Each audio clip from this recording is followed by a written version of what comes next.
빌립보서 2장 5절에서 18절입니다. 키워드는 그리스도 예수의 마음, 주님의 뒤를 따라 자기 십자가입니다.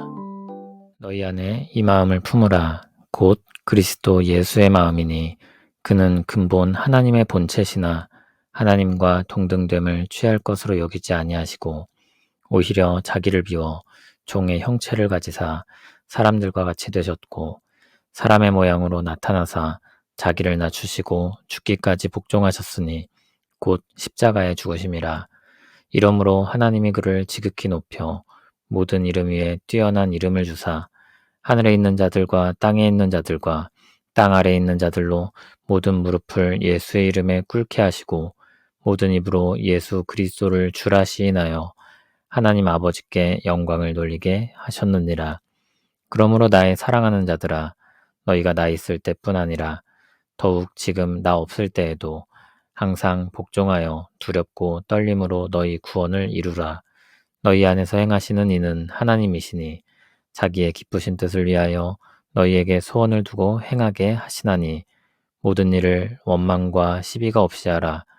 이는 너희가 흠이 없고 순전하여 어그러지고 거스르는 세대 가운데서 하나님의 흠없는 자녀로 세상에서 그들 가운데 빛들로 나타내며 생명의 말씀을 밝혀 나의 다름질이 헛되지 아니하고 수고도 헛되지 아니하므로 그리스도의 날에 내가 자랑할 것이 있게 하려 함이라. 만일 너희 믿음의 재물과 섬김 위에 내가 나를 전제로 드릴지라도 나는 기뻐하고 너희 무리와 함께 기뻐하리니 이와 같이 너희도 기뻐하고 나와 함께 기뻐하라. 아멘. 복음에 합당한 생활은 그리스도 예수의 마음으로부터 나옵니다. 그래서 5절을 보면 그리스도 예수의 마음을 품으라고 말합니다.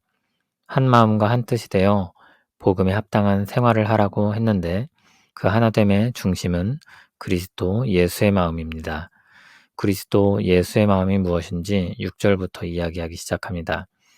주님은 근본 하나님의 본체이시지만 하나님과 동등됨을 취할 것으로 여기지 않으셨습니다. 그리고 자기를 비워 종의 형체를 가지셔서 사람과 같이 되셨습니다. 종의 형체는 사람을 가리킵니다. 하나님이신 그분이 자기를 비우셔서 종의 형체를 가지시고 사람이 되셨습니다. 사람이 되신 것 그 자체가 목적이 아닙니다. 죽기까지 복종하시기 위해서 사람이 되신 것입니다. 주님은 사람이 되어 자기를 낮추시고 십자가에서 죽으셨습니다. 그 헌신적인 복종은 하나님의 뜻에 대한 복종이었는데 하나님은 그리스도를 지극히 높여 모든 이름 위에 뛰어난 이름을 주셨습니다.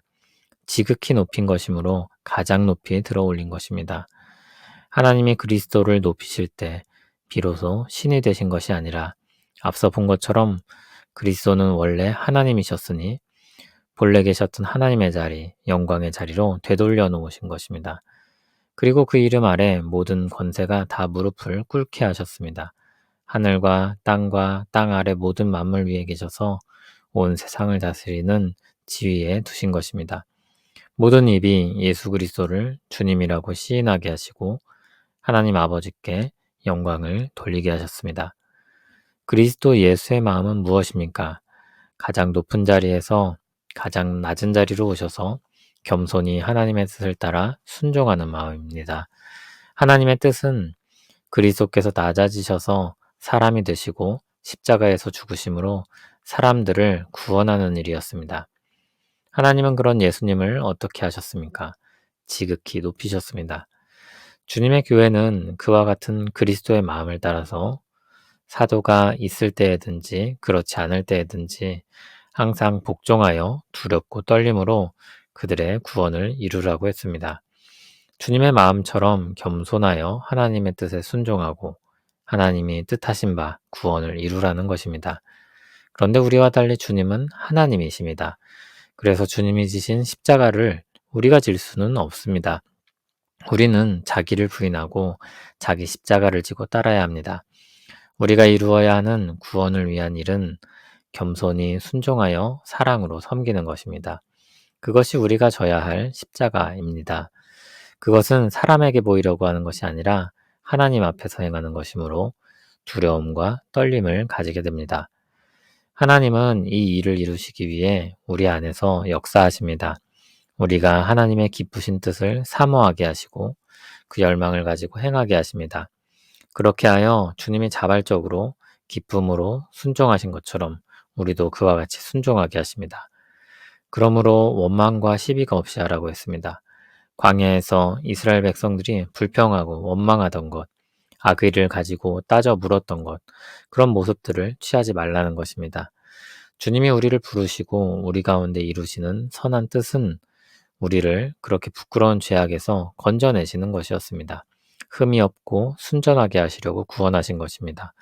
그러므로 어그러지고 거스르는 이 세대의 죄악된 본성을 떠나서 하나님의 흠없는 자녀로 살아가야 합니다. 뒤틀리고 뒤죽박죽이 된 세상에서 우리는 세상의 빛으로 부름을 받았습니다. 우리가 세상을 비추는 방식은 주님을 따라 겸손히 자기 십자가를 지고 따르는 것입니다. 주님의 사랑으로 사랑하는 것입니다. 그것이 생명의 말씀을 밝히는 방식이며 사도 바울이 그동안 달려왔던 삶입니다. 그것이 헛되지 아니하고 수고도 헛되지 아니하여 그리스도의 날에 그가 자랑할 것이 있기를 바란다고 했습니다. 그리스도의 날에 충성스럽게 행한 열매들을 가지고 사랑하는 주님 앞에 나아가고 싶은 열망입니다. 이어서 사도 바울은 제사의 이미지를 가져와서 성도들의 믿음의 수고와 섬김과 자신의 섬김에 대해 이야기합니다. 성도들이 믿음의 제물과 섬김으로 행하고 그 위에 사도 자신이 부어드리는 전제로 드려도 괜찮다고 말합니다. 전제는 포도주로 부어드리는 제사의 한 부분인데 사도가 성도들의 제사의 한 부분으로 참여한다고 해도 기뻐한다는 것입니다. 작은 부분을 감당한다고 해도 그에겐 기쁨이라는 것입니다. 앞에서 어떻게든 그리스도가 전파되는 것을 기뻐했던 사도는 어떻게든 하나님의 뜻이 이루어지는 것을 기뻐합니다. 자신이 얼마나 더 비중이 있고 더 높임을 받느냐는 중요하지 않은 것입니다. 그와 같이 그는 겸손히 자기에게 주어진 일들을 하기를 소원합니다. 그리고 사도는 교회도 그렇게 자신과 함께 기뻐하자고 권합니다. 주님이 겸손히 하나님의 뜻에 순종한 일은 도미노처럼 연쇄 반응을 일으킵니다. 주님이 믿음의 시작이신 만큼 믿음의 사람들은 그 뒤를 따르는 것입니다. 주님의 순종이 사도의 순종을 만들고 사도의 순종이 성도의 순종을 만듭니다. 이러한 선한 고리들이 엮여 하나님의 구원 역사를 이룹니다. 성도들이 그리스도를 닮아가며 온전해지고 세상이 그리스도의 빛으로 밝혀집니다. 우리가 거룩하고 흠이 없는 그리스도의 마음을 닮아가고 세상을 비추는 방식은 주님이 가르치신 것처럼 자기를 부인하고 자기 십자가를 지는 것입니다. 높아져서 영향력을 발휘하고 한 번에 수많은 사람들을 이끄는 일은 간혹 어떤 사람들에게 허락된 역사였습니다. 그러나 그것은 우리에게 주신 지침이 아닙니다. 하나님께서 하나님의 뜻과 계획을 따라서 누군가를 높이시고 영향력을 끼치게도 하시지만 그보다 모든 성도에게 주어진 삶의 방식은 주님의 마음을 배워 겸손히 낮아져서 사랑으로 섬기는 희생입니다. 우리는 종종 세상에서 영광받는 방식으로 우리 신앙을 포장하려곤 합니다. 그것을 주님을 위한 헌신이라고 말합니다. 그러나 주님이 하나님의 자리를 떠나 종의 형체를 취하시고 죽기까지 사랑으로 섬기셨음을 잊지 마시기 바랍니다. 천국에서 큰 자가 섬기는 자라는 말씀을 잊지 마시기 바랍니다. 주님은 그러한 가르침을 따라 먼저 그와 같이 행하셨습니다. 이미 이 땅에 오신 일로 충분히 많이 낮아지셨음에도 제자들 앞에서 종처럼 그들의 발을 씻기셨고 십자가에서 죄인처럼 죽음을 당하셨습니다. 우리는 주님의 가르침과 발자취를 따라서 우리 죄악된 본성을 버리고 떠나고 우리에게 주어진 십자가를 짊어져야 합니다. 사랑으로 희생하신 주님을 따라가야 합니다. 주님의 뒤를 따라 자기 십자가를 지는 일은 자기를 부인하는 일로부터 출발합니다. 자기를 부인하는 것은 자기 비하를 하거나 노예 근성을 가지고 살라는 의미가 아닙니다. 죄악된 본성이 열망하는 방향을 떠나는 것입니다. 그리고 주께서 가신 길을 따르는 것입니다. 서로 사랑하라고 하신 그 말씀에 순종하는 것입니다. 우리 머릿속에서 계속해서 이 말씀이 울려야 합니다. 자기를 낮추시고 죽기까지 복종하셨으니 곧 십자가에 죽으심이라. 충격을 느껴야 하고 강력한 도전을 받아야 합니다. 낮아진다는 것은 누구에게나 어려운 일입니다. 아이들도 형, 누나, 언니, 오빠가 돼서 더 높은 지위에서 많은 것들을 주관하길 원합니다. 어른들도 말할 것이 없습니다. 누구나 갑이 되기를 갈망합니다. 을이 되기를 원하는 사람은 없습니다. 그런데 남을 나보다 낮게 여기고 하나님의 말씀에 순종하여 사랑으로 섬기라니 그것은 본성적으로 거부감이 일어나는 일입니다. 그런데 신자에게는 어딘가로부터 빛이 비치고 주님을 따라 그렇게 살고 싶은 열망이 일어납니다. 하나님이 우리 안에 소원을 두고 행하시는 일입니다.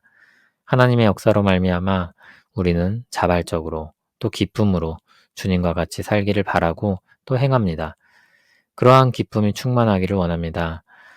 사랑의 섬김의 헌신과 희생으로 주님의 뒤를 따르며 기뻐하는 우리 모두 되기를 바랍니다. 그렇게 행하는 사람들이 모이는 곳엔 천국이 아주 선명하게 나타날 것입니다.